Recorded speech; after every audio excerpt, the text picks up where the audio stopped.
find ours more expensive, please let me know. Nothing can stop us. Nothing can stop us. Zambian pride.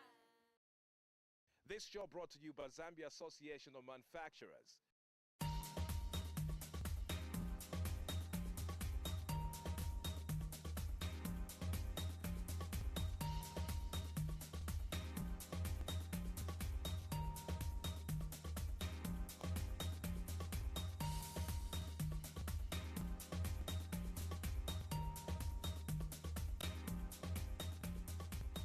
When you hear the name Kafue, what comes to your mind in terms of manufacturing industry?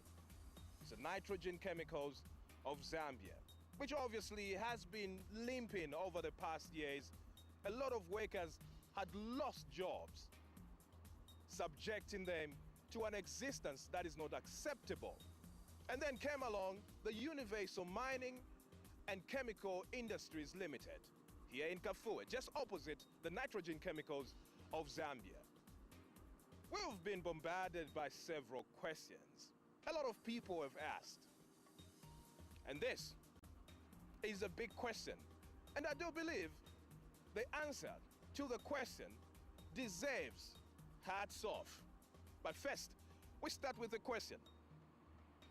Can Zambian locally produced products, Zambian produced products, stand the competition from the products that are being imported in the country?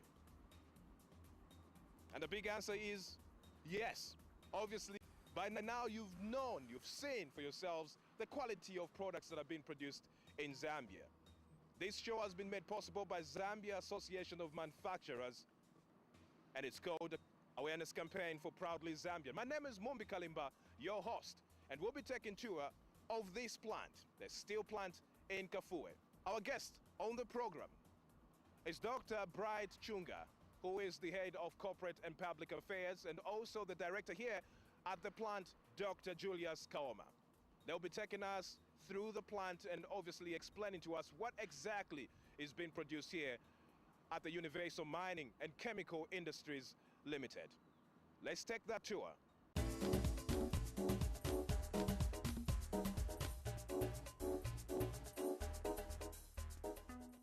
Well, like I mentioned earlier, we'll be taking a tour of the steel plant here, which is owned by the Trade Kings group of companies. And I am with Dr. Bright Chunga, who will obviously run us through the product that is produced here at the steel plant. We also have Dr. Julius Kaoma as well, who will also be chipping in as we go through a walk-in interview. So basically, as you can see in the background, there's a lot of scrap, the scrap metal. We'll be getting to find out why this scrap metal is here as the show unfolds. Dr. Chunga, how are you? Fine, thank you, and welcome to the Universal Mining and Chemical Industries Limited Kafue plant. Thank you. Dr. Julius Kaoma, how are you? Oh, not bad. I'm all right. Welcome to the Universal Mining and Chemical Industry Limited Kafue Steel Plant, the first ever plant in Zambia to produce steel from its own material. Okay.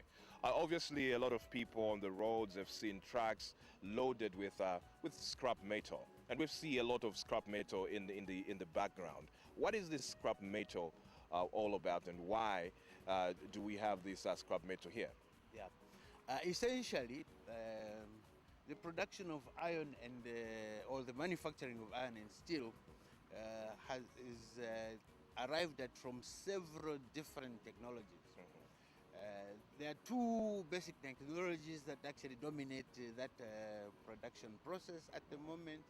One is what is called the integrated approach, where you use iron ore plus part scrap to produce iron and steel. And the second one is what is called the mini mill approach, which uses scrap.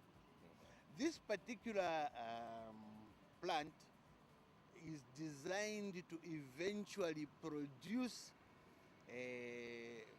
iron and steel products from the integrated approach, which means that we will eventually start producing iron ore at a mine where we produce pig iron, which is a grade of iron, and then partially add some scrap to be able to produce iron and steel products. Okay. So this is our current feedstock. We are using this particular scrap to produce the end products or rolled iron and steel products. Okay. Just wanted to. To add on that, the scrap, what you have seen, is our scrap. It's a feedstock for the mini mill which we have put up, and at the same time, the scrap is the basis, and the scrap we are using is we are collecting from within Zambia. We own the scrap. We don't need to buy the scrap from outside. All the scrap you have seen, we have collected in Zambia, and it will be the main feedstock at the present time till we go into mining of our own mineral resources to produce steel. At the same time, I want to add, steel is the basis for any industrial development in the world. Without steel, you can't develop. We have been into copper for more than 100 years. Where are we? That's my question. And it's up to the viewers, to anybody to answer that.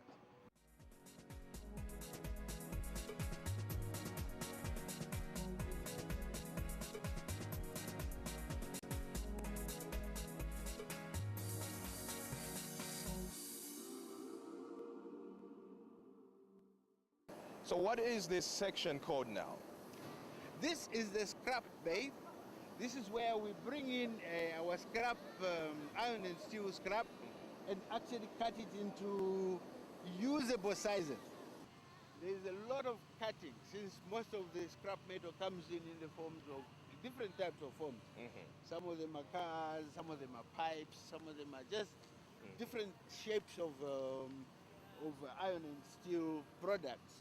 As you can see at the end of where our workers are, they've got some cans of oxygen and all the types of gases that they need for cutting, but they're cutting it, the scrap into usable sizes.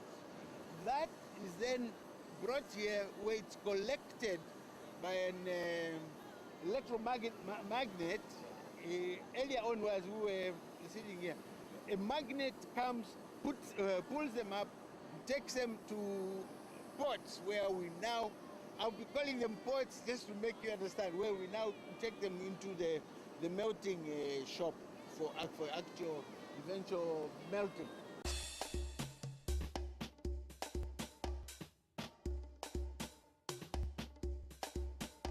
So this is our oxygen plant. We produce our own gas, the gas which we use for cutting and other purposes. There are reasons why we produce our own gases, so that we are in control of our inputs, and also manage to maintain the prices at levels that we can afford. If we were using an external source, it would be too much. Would increase the cost of production. Yes, please. Okay.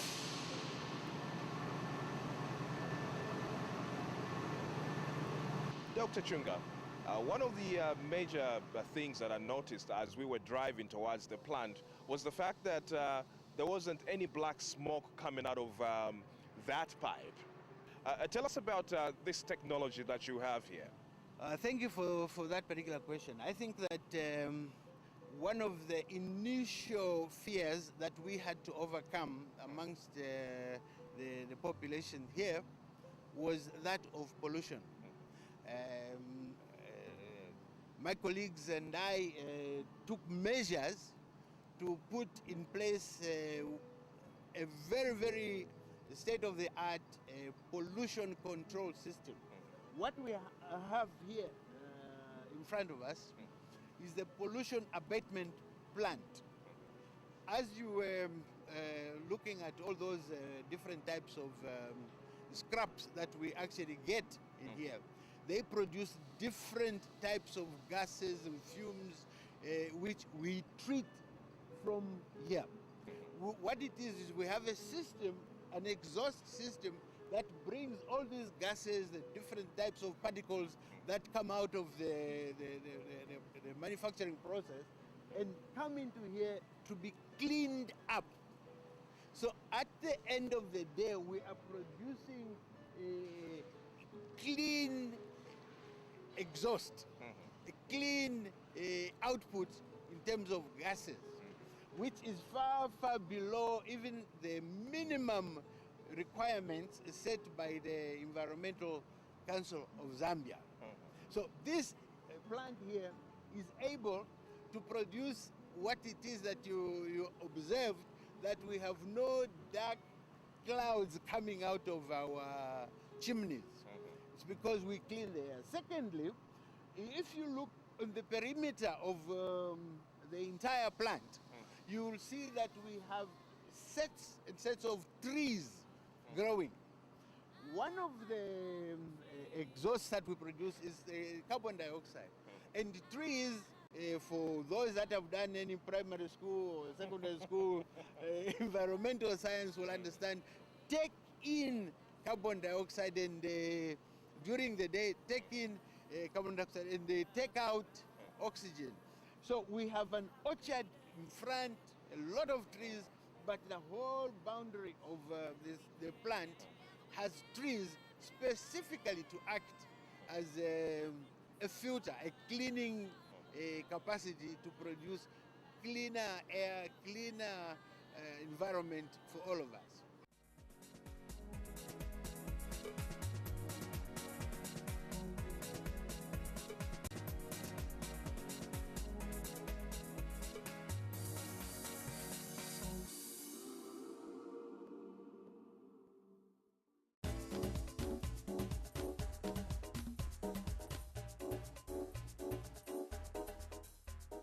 The steel plant is made of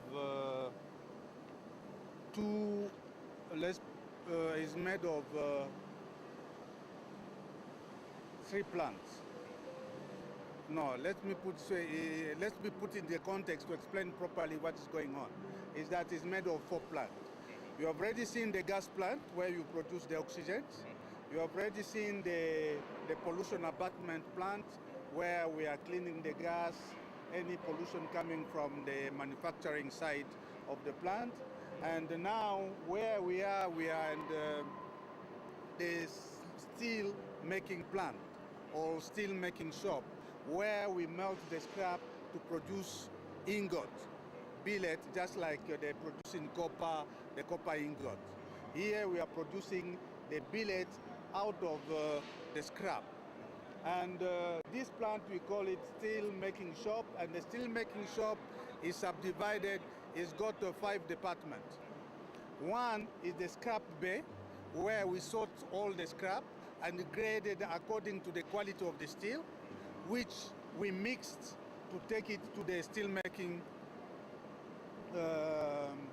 bay. The steel making bay is where we use electrical arc furnace, electricity to melt the steel, to melt the scrap into steel. From here, we take the scrap, we've got the weigh bridge, and we've got the bucket. So here is where you put in the scrap. You've got the weigh bridge, where you weigh your scrap into the bucket. This is the bucket where you load your scrap using electromagnets, which we saw in the scrap bay. Okay, after weighing the weigh bridge, from here you lift it and you take it to the electrical arc furnace to melt the scrap into steel. And from the steel we take it to the refining stage, and the refining stage is where we correct the quality of steel to the specification demanded by the market. And from there we take it, after correcting the steel, we take it to the continuous casting machine. The continuous casting machine is where we cast the steel into billets. And from the billet, after casting the billet, we take it to the store yard.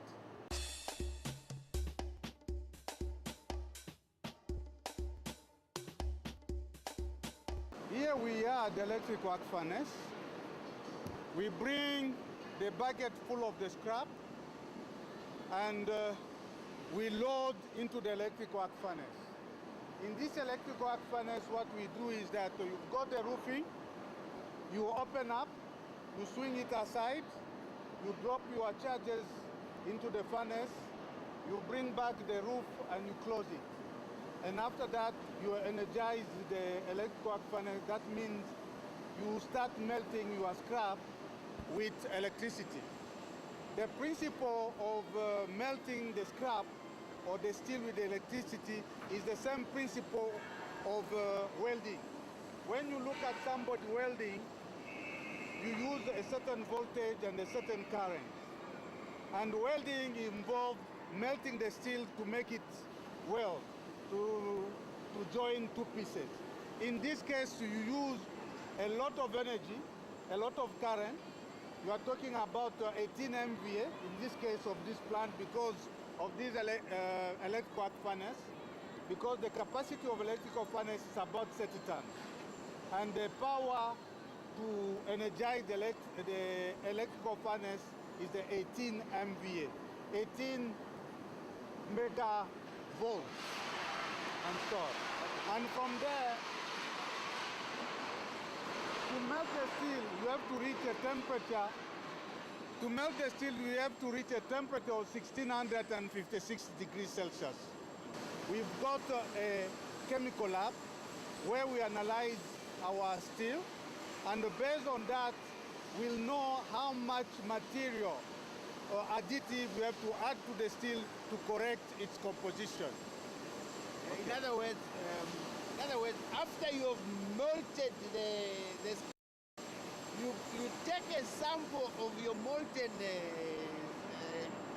steel and then take it to a lab. You see a laboratory somewhere there, and you say to yourself, okay, what is off and what is right, because you want it at a particular level.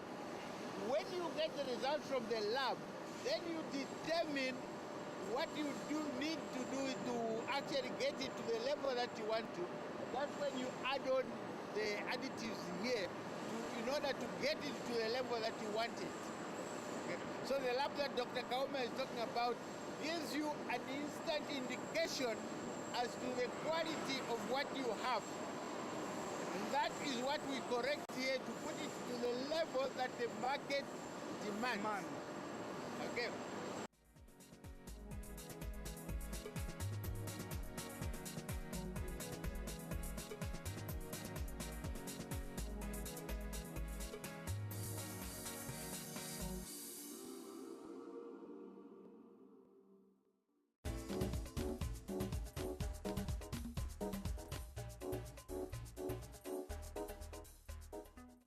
Behind us is where we are seeing the billet, which has already been cast from the continuous casting machine.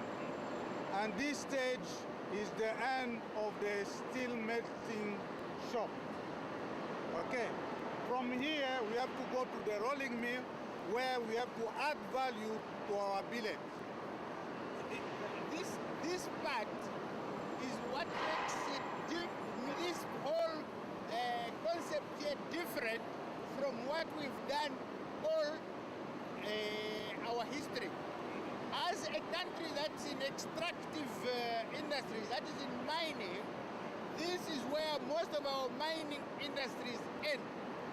In fact, others even end at an earlier stage where they get the soil and export it.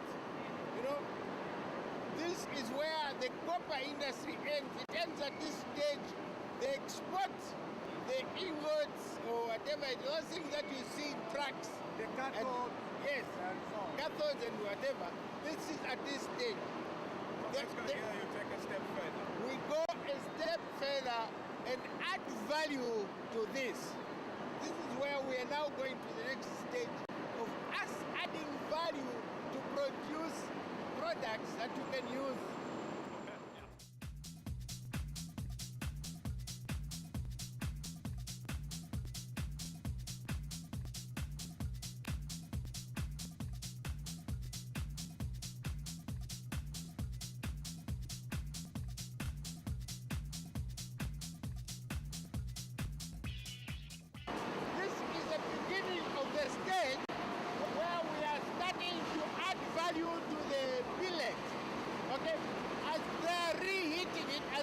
them there. They were all cut in the correct side. We reheat them here to soften them and start making. And then we will follow it up from here. You will see that it's being shaped in your product. Okay.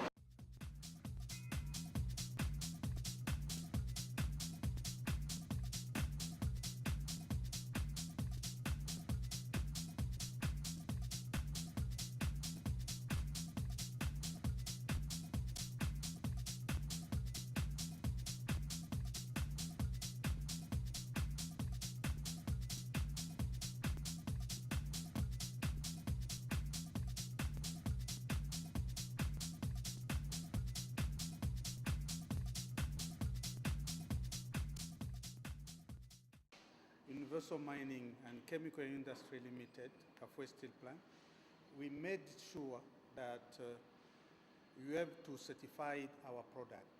We've got the Zambia Bureau of Standards certification, and at the same time, we've got the South African Bureau of Standards certification, meaning that the quality of the product we've got at the moment can meet the Zambian standard and the international standard. So the short of it, you can't sell it. Okay, I understand you call this a laboratory. What precisely is this laboratory? This laboratory, for example, we've got two type of product you are making. You are making the reinforced bars, and you also are making the long section bars. And this laboratory is to test the physical characteristic of these bars, to make sure that when they are used in manufacturing or in making concrete, they can meet the specification of the end users. So this equipment, you've got a universal testing machine where we test the tensile strength of the material, we test the elongation, the bending capability of our steel, especially for the deformed bar. Like we always say on this program, be proud, be a proud Zambian, buy Zambian. Because when you buy a locally produced product, you are creating employment for Zambians.